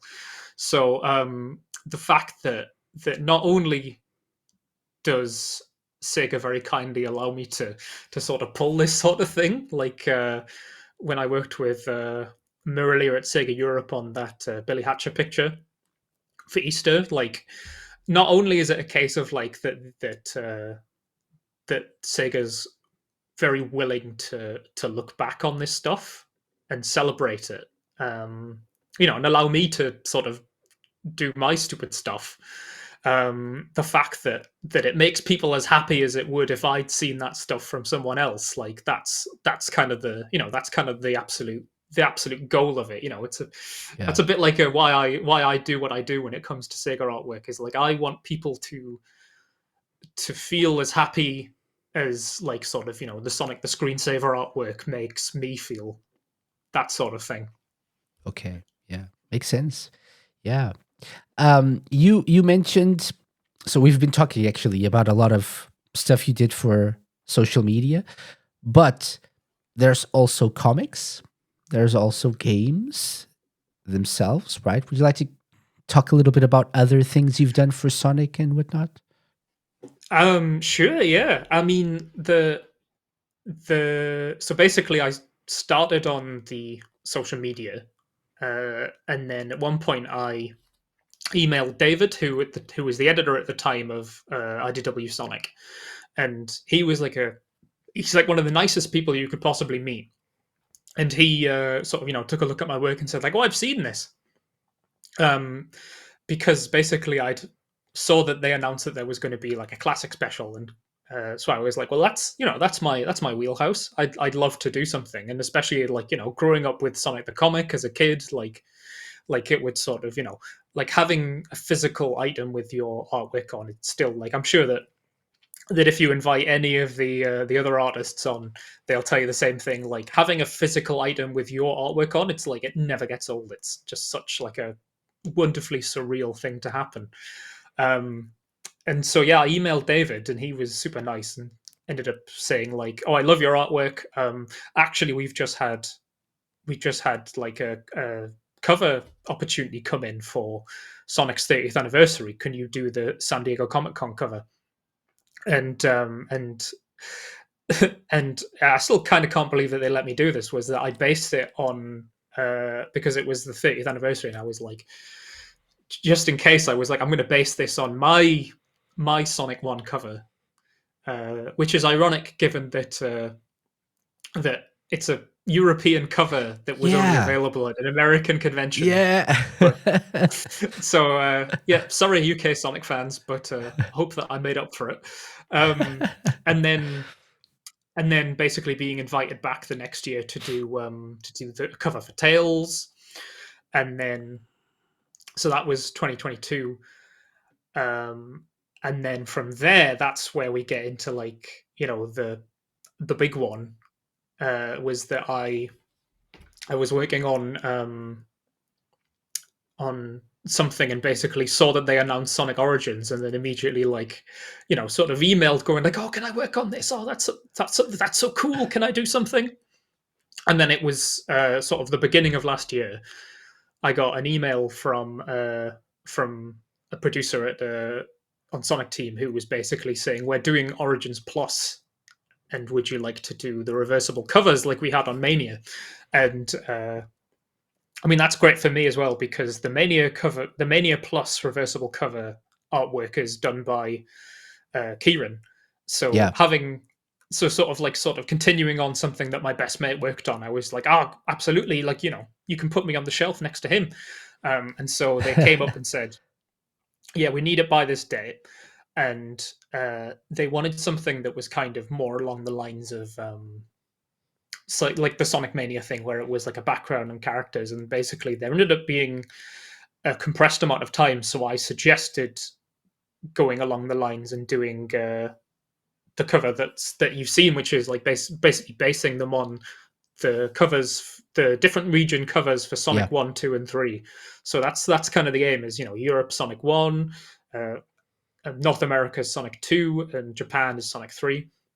And they ended up they ended up going for the idea, and so we ended up having to like start straight away, and that was a case of I mean of like a lot of sort of it's I guess like I would say that sorry, I'm rambling again. That that that obviously when you've got a comic or like a social media post, there's going to be a lot of eyes on it. But obviously, like Sonic's primary product is the game, so there's going to be a lot of eyes on it, even if it's just a reversible cover. Like Yeah. you're sort of representing the brand in its purest form with that artwork. So so there was a lot of pressure to sort of get it right, and thankfully, like the staff at Sega were like super helpful in getting me anything that I needed, and offering sort of like any sort of support and getting running stuff back and forth from Britain to to LA to Japan, back to LA, back to Britain, uh, and I mean I'm absolutely chuffed that I got to work on it because it was something that I was kind of hoping I would get to do is do something for Origins and get to work on game covers. Yeah. And like especially the games that I grew up on, like having my art as the cover for them is like sort of that's like it's like the It's got to be special, right? yeah it's like sort of it's an absolute career highlight, yeah. And Mhm. so I was so relieved when they came out and people really liked them. because it was sort of a lot of intense work for a very for a quite for a sort of we had to kind of get it out the door by a particular date because it's got to go to the Hmm. printers. So there was a lot of work to not only do the graphic design for all the different regions, but to then amend that design for different consoles and like sort of work with the different console manufacturers. Um, and also that's why I was so glad that I could do the European one as Sonic One, because then that means that I can make up for for the European fans not getting the 30th anniversary comic. Yeah, but they're great. They're great. And you also did the Sonic Superstars one, right? The reversible Yes. cover. So off the back of doing Origins, basically another producer came up and told me about Superstars and said, "We're going to do another reversible cover. Would you like to do that?" And I was like, "Absolutely, yeah," because it's a chance to do something new Hmm. that's not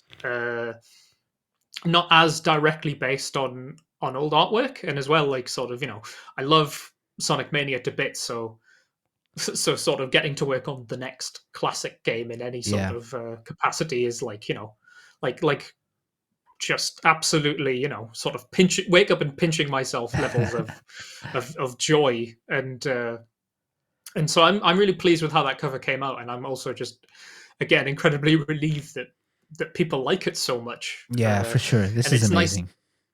it's nice to have it's nice to have like another option for us traditionalists or old farts like me who would very much like to sort of have 2D covers as a regular fixture. And I mean they've been very good at they've been very good with the reversible covers, because obviously everyone wanted Sonic and Shadow to have the Japanese cover as an option, and they provided it. Yeah, So yeah, so yeah, for I mean, sure. obviously, if it's something that people want, I'm quite pleased to have done like a good job with it, and Hmm.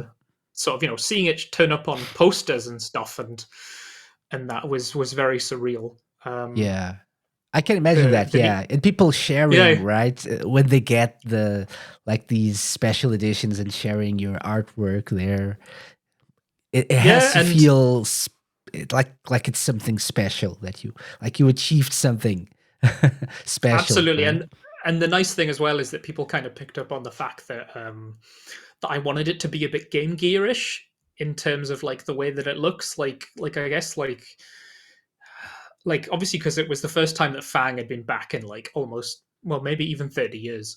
So I Hmm. was like I wanted to kind of have a little bit of that sort of Game Gear touch, um like I looked at sort of the artwork for Tails Adventure that Osamu Muto did, and Tails Sky Patrol that Osamu Muto did, because Tails Adventure was actually someone else, but in a similar style. But that sort of era, I wanted to kind of capture that. Um, and then the other thing is that Sonic's pose is not like directly, but sort of I guess I was trying to evoke like the sort of energy and stuff that the Sonic Adventure One pose has, because because the ethos behind Superstars was like it's classic Sonic evolved. So they Hmm. didn't just want something that was just straight up like a carbon copy of the past. They wanted to kind of progress things a little bit. So that's why like there's like at least like teeny little things like the pose trying to get closer to sort of how later things would be, just to kind of give it a little bit of a just to give it a little bit of something new, I guess. Yeah. The Yeah. same but different. Yeah, exactly. I wanted to briefly mention, since it's related to superstars, you also did this amazing work for the cover of Game Informer, which is a now extinct, sadly, Yeah, publication I mean that was from a the bit of a US. shock. Yeah, yeah. But this is also amazing. I wanted to mention this because our next episode we're gonna have someone from the team, from the Game Informer team, I guess former Game Informer team on the show, and I wanted to acknowledge this is a very beautiful, probably one of the most beautiful magazine covers I've ever seen. So it's really amazing. I mean, Yeah. yeah, like I obviously we didn't get Game Informer in the UK, so I didn't like obviously I knew it existed, but I didn't really know what a big deal it was until Yeah.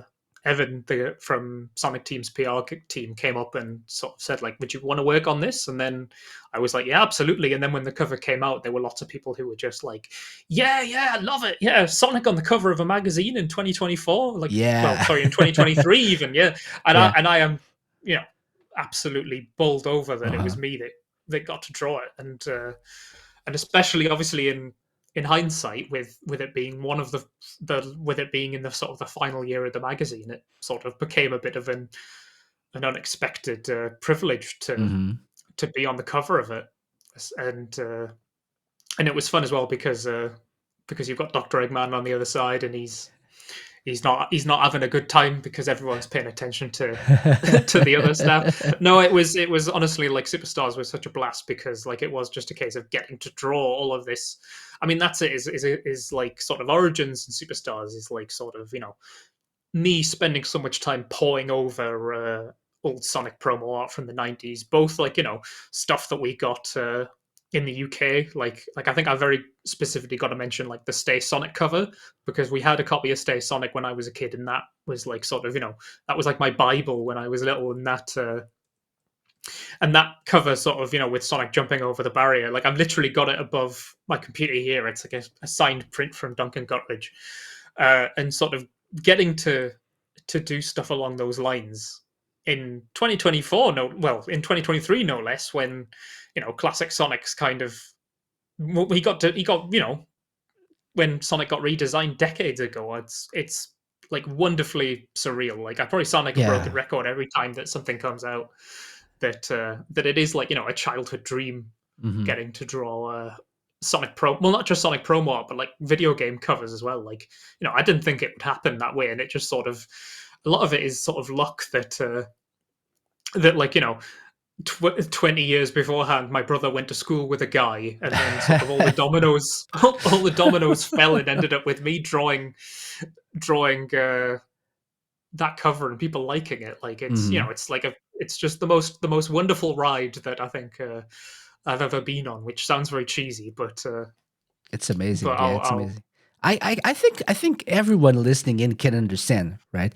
Even if they're not like a creative type or haven't done anything like this, but we grew up with the same things, and I think everyone at some point at least dreamed they would do something for Sega or for Sonic or whatever. And being able to do that, we can relate. We can understand the feeling, I absolutely. think. Yeah. And I Makes mean, sense. as well, it's great because obviously we've just got this whole culture now of Sonic fans growing up and sort of entering the workforce. Like you've got all of my friends on the IDW comic. Like apart from the fact that they're all like some of the nicest and funniest people you'll ever meet, they're also like amazing artists as well. Like like I will just sort of sit there and gush whenever like a new cover comes out. And I mean that's it's funny because when the comic started up, it was like, oh well, I'm just going to buy the issue I'm just going to buy the issues that my friends did, because I had Kieran was doing it some of the early issues, and I had a friend Mauro Fonseca. I've known him for a long time, and he started to do covers. So I was like, oh, I'm just going to buy like the physical copies of my friends' covers, and then I ended up like getting to know all of the other IDW artists, and now they're all my friends. And so it's like, well, my wallet's looking a bit more thin than it used to when it comes to to buying comics. And then you've got the fact that like Katie and Justin and the social team like will just get lots of people like Tyler McGrath and seemingly good, and like all of those sort of like artists. You've got like a lot of different styles. Like Tyler does a lot of the stuff like me, where he kind of tries to like sort of go back to a lot of the old stuff. But then you've got like you've got like other artists where they've got like the sort of the wonderful painted stuff or seemingly good stuff, which is just like very like sort of illustrative and cute. Like I guess like that Sega sort of recognized quite early on in sort of in the last sort of decade. They recognized that you've got all of these really talented fans, and I think we're all very sort of grateful, and I'm very lucky to get to do so much. But it's also just nice because it means that I sort of get to look at all of this lovely artwork because I'm a fan as well, and I'll Yeah. sit there and pore over comic covers and artwork and social posts just like everybody else. Yeah, yeah, yeah, yeah. That's amazing. And yeah, you've got a good point there. You make a good point. Sega recognized that the fans are a good source of good work and amazing art, Hmm. and not just art, but games even. So getting the fans involved is a good move. Yeah, and as well, like they're all super nice. I can't really, I don't really have enough nice things to say about all of the Sega staff that I've gotten to work with.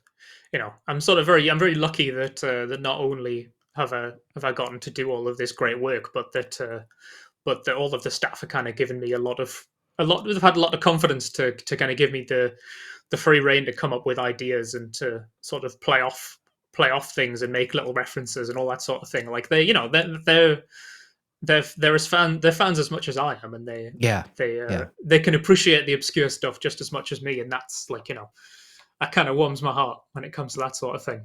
for sure, for sure. So, Mark, what's next? Well, Embargoes aside and NDAs aside, what's next for you?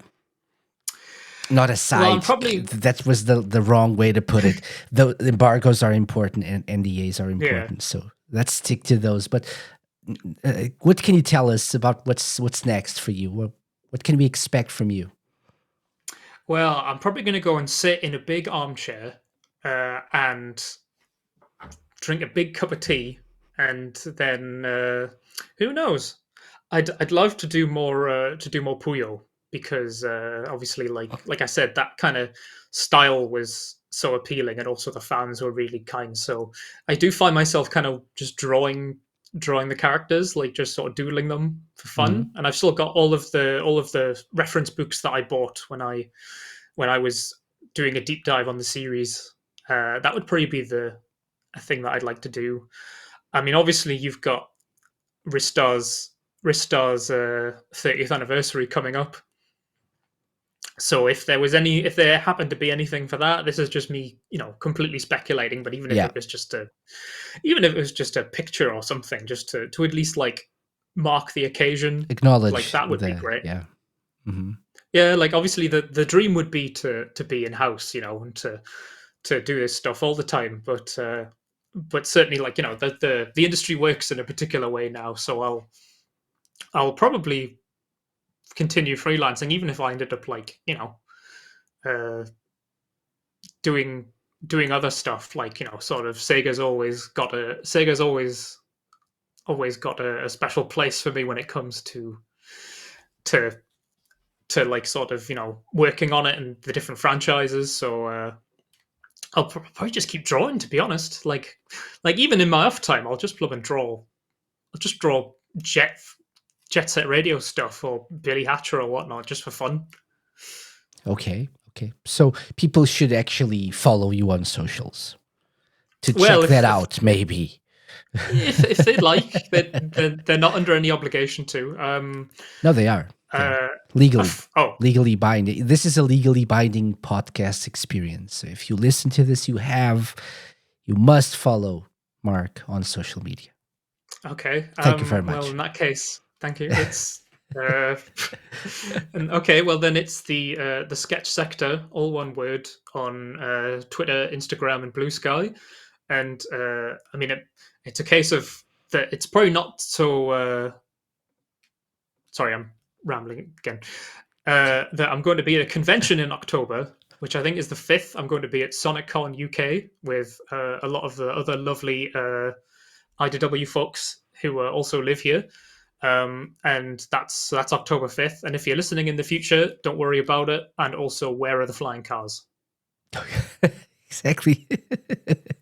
And you can find all these links in the show notes. So for socials, for the website, and everything. I have two final questions for you. One of them Sure. is because I feel like one of the lessons that I can take away, everyone can take away from this today, is ask around. Like, don't be afraid to like send an email and ask for work and ask if people are interested. But do you have any advice for people wanted to get their foot on the door and like trying to their hand at trying to work on something Sonic or Sega related or in the industry in general? Sure. So because I've done a couple talks at my old college, sort of about where I ended up, and the main piece of advice that I gave them was basically just email, email, email. Like, obviously, it was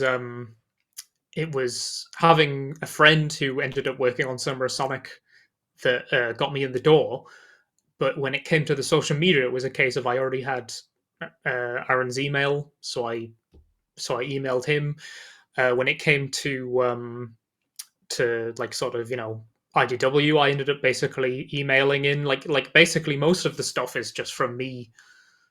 Most of the sort of introductions that I've made is just from me sort of emailing and saying hello and not being like afraid if I get shot down. Yeah. I would say that, yeah, just basically like social media is obviously such a big thing now, in especially with like sort of stuff like Instagram, where like we're trying to find websites that can cater to artists. Especially, I would say that having a portfolio website where like your work can just be accessed very quickly is a big plus as well. Just like because then you can send an email and you can just say, "Here's who I am. Uh, here's my website," so you can see what I'm about. Hope to hear from you, and then just like keep going. Really, just like it sounds very cheesy to say don't give up, but I would probably say that that's the main piece of advice I would give Hmm. is email, email, email, don't give up, and like just have your work sort of at a place that's easily accessible for everybody.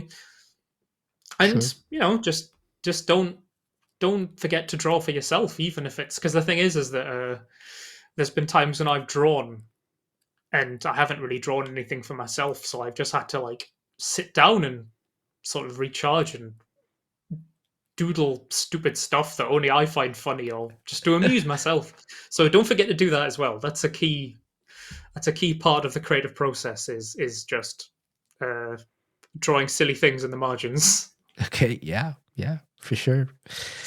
Gotta get those creative juices flowing, right? Somehow. Yeah. For sure. Yeah. Okay. Excellent. Thank you. Thank you for sharing. Good advice there. My final question, final, is the usual one. Blast processing was a thing in the 90s, especially in the US. The Genesis was supposed to have blast processing. So if you could add blast processing to anything in the world, what would it be and why? Hmm. I would probably add it to uh, my mom's laptop because it's pretty slow nowadays. And she'll she'll go, oh no, why is he talking about that? But she'll bring it sometimes to because she wants some help with something, and it sometimes it just take a little while to start up. So I'd probably do her a favor and add a bit of blast processing to that. It's a bit of a cheesy answer, but that's what I'm going with. No, that's very sweet, very sweet. And like uh you're not being like selfish or anything. It's just I want to help my mom Now, with her laptop. Sonic Yeah. would, and as well, like she doesn't need to be waiting around like that. Sonic wouldn't want that. Sonic wants us all to live life to the maximum and to go fast. That's very true. That's very true. So we're staying on brand, clearly. Yeah, of course. Yeah, well, it's the thing is it's not even me trying to be like a shill or something. It's just it's just that's just how bloomin' Sonicy I tend to be in everyday life. Awesome. Mark, thank you very much for coming on the show. It's It's been such my a pleasure. pleasure Thank you for to, having me. oh, really nice to talk No, to you. Thank you for sharing everything.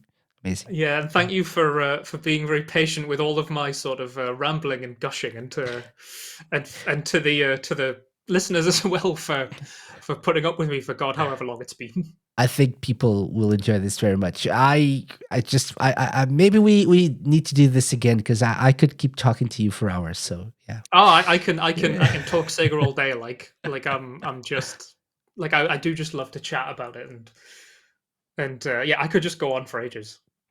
Awesome. Yeah. So let's do it again sometime. And all the best Yeah. for your future works. And I'm hoping to see your name attached to a lot of Sega and Sonic projects in the future. That every time I see your name, I'll be, yes, there we go. It's Good. that guy. It's that guy. Yes. It's that old guy from the intro. Yes. Thank you, Mark. Thank you My very pleasure. much. Take care.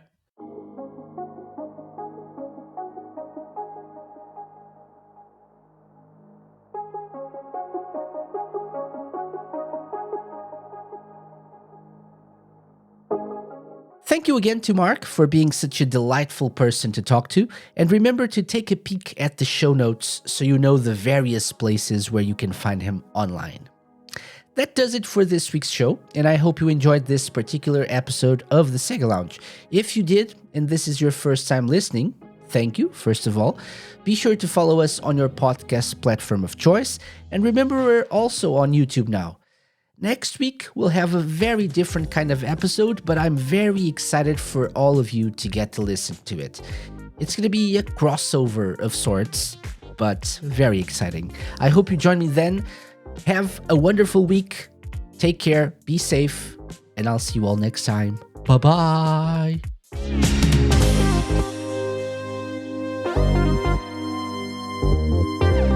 The Sega Lounge, hosted by me, KC, and part of Radio Sega's network of live shows and podcasts. Theme song and incidental music by OSC. Got any suggestions? Drop me an email to podcast@thesegalounge.com. Find us at The Sega Lounge on X, Twitter, and Instagram, at thesegalounge.com on Blue Sky, and be sure to check out our Twitch and YouTube channel for live video content. You can find previous episodes of the show by going to thesegalounge.com, on the Terra Player app, and wherever you listen to podcasts.